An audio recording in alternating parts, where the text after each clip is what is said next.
What kind of issues can you actually work on? Like you mentioned weight loss and cigarette smoking. What else have people come to you for? Or? Oh, you can fear, any of your fears, fear of success, fear of public speaking, fear of getting a new job, fear of, working for somebody different, physical issues, headaches.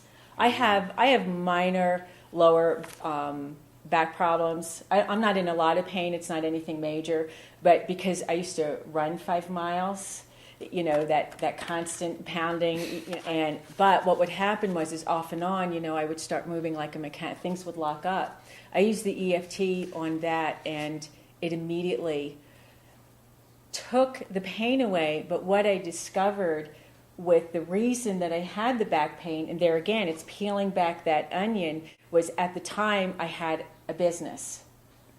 I had a day spa, a lot of responsibility. I wore all the hats. That's a lot of weight I'm carrying. And what I had to let go of was, I don't have to carry around this weight anymore. I'm free of all of this emotional weight. I'm simplifying and shortening all of this.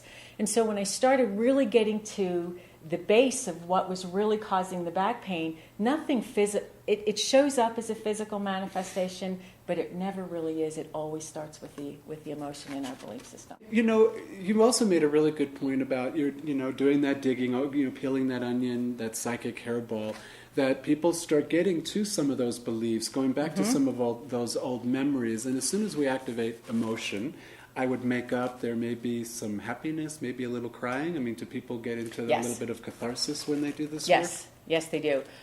Some people will just, and I've had all experiences, and I've noticed that with a lot of the clients that I've worked with, there's a whole gamut of, a whole range of emotions. A lot of times people will all of a sudden just like, you feel this release and you just let out this breath. Other people will start to get a little edgy or a little, almost like they're feeling nervous. There's something moving there. And usually when the nervousness starts, it's because we're getting close, but we're not quite there yet. And a lot of times someone will just start crying. And it's because, they're overwhelmed with that energy that they've been holding on to for so long, and now they're able to release it. It's the same thing of, you can cry because you're sad or cry because you're happy. Right. And so there's a whole gamut of emotions. And I tell people, in fact, it's funny because I just had a conversation with several of my friends yesterday. We were talking with my husband with his back surgery. And they said, well, why isn't he doing the EFT? And I said, we are, but his belief system is not strong enough yet. And so that's why, if you feel, you go to the doctor because whatever your belief system is, divine providence will give you what you need for that belief system. And then you can add this on to help you through that. So we're basically now doing the EFT for him to get through the surgery really, really well. And then just use the EFT to make it a better experience, healing really fast, really quickly. And, absolutely. And get rid of every belief that's in the way of that, or yes. all the energy that could be in the way of that. I think one thing that's so cool, even just when you talk about releasing that energy, and I know in a lot of the work that I do, I mean, I feel like one of my responsibilities to the client is to get them to have that feeling, that catharsis, the crying, the laughing. I don't really care how it shows up, but the energy has to start moving. Absolutely. And one thing that's so great about that is that once that energy starts moving, that's the biology of the belief that's moving out of your system. You're actually getting rid of the biology in your body of that belief, the energy that holds on to all those limited ideas that are keeping you stuck where you are, whether it's emotionally, physically, whether it's about a job, fear, it doesn't matter. Releasing that energy, and it's so great when you talk about how people start getting a little nervous and the thoughts coming up. And we talked a little bit earlier about how we move from pain to pleasure. So in real life, normally in a normal situation, when that feeling comes up for people, that's why they smoke and that's why they eat, is to push that feeling back down. And that's why they do all the crazy things that we do, is because we don't want to feel those feelings that are emerging. So it's so great in a simple technique like it's very simple. Release that energy and just be done with that. So on that note, how about a little demo? Okay. For our audience, yeah. Night. So we're going to go right into the demo. It's me and Alexis Brown talking about emotional freedom technique. She does a great demo on abundance. You can follow along because she actually gives instructions as she goes on all the tapping points. So enjoy the video and enjoy your session too. Make it your session as well.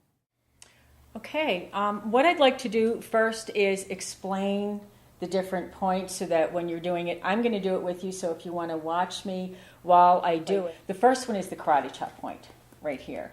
Now some people stay with the karate chop point. I like to switch. I'll tell you when to switch with each hand, and it's just 2 fingers, and you tap right here. You want to tap at least 7 to 9 times.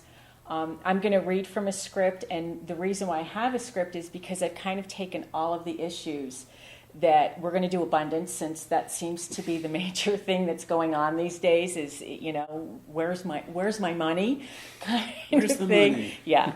And so we're going to do abundance, and so I've sort of compiled a lot of the issues for people, and I've created the script so that we can get everything in for everybody. And so you start out with the karate chop point, and then if you take your fingers right here and you bring them up right here at the apex of your head. In Chinese acupuncture, it's called the Bahui, which is Baihui, I believe. And that's where you're going to tap on your head right here. And then the next one is the eyebrow point. And then it's the side of the eye. And then it's under the eye. And then it's under the nose. Under the lip, it's like that little indentation between your chin and your lip. I got one of those.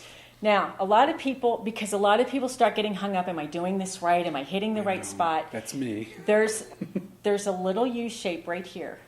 And if you come up and you feel where the collarbone is, you want to tap there. But what I do is have people make a fist and just hit that area. You're guaranteed to hit the spot, so you don't have to worry about it. Okay? So you don't have to worry about whether you got it or not. The next spot is under the arm, and for women it would be where the bra strap area is, and you're going to tap there, and then we just go back to the head. So you don't have to keep doing this. That's just to find that apex. That's just right to there. find that, yeah, when in doubt. But usually it's like that crown area, and if you're not sure, move it around as you're tapping it. Also, when most people, including myself, when you start EFT, you say the words, you're sort of like saying the script, and you're tapping rotely and whatever, hoping that this thing's going to work. When you do it enough, this is something that you can take off and do on your own. Some people start off with a coach and then go off on their own, and sometimes they'll come back to the coach because they feel stuck. And so they want help to try and help them dig a little bit.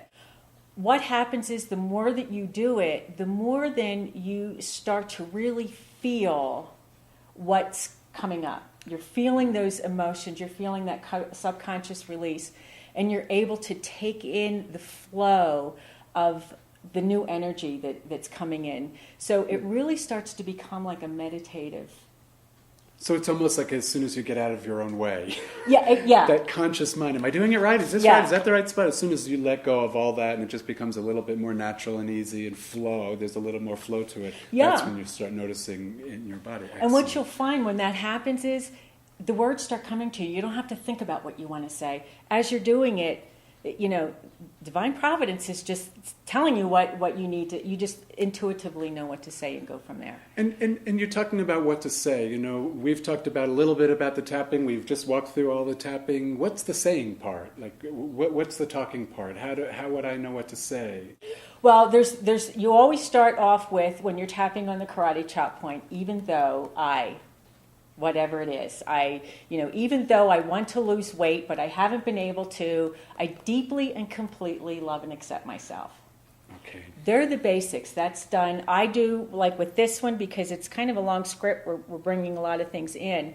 I'm going to have us do the karate chop 4 times. We're going to switch hands. You can say, I deeply and completely accept myself. I deeply and completely love and accept myself. I deeply and completely love, accept, and forgive myself. And then I always somewhere along the line, I always bring gratitude somewhere into, because if you're not grateful, you're basically saying, you're kind of dismissing the universal energy. Well, gratefulness and forgiveness, we got my two favorite things in this, so I'm already loving it.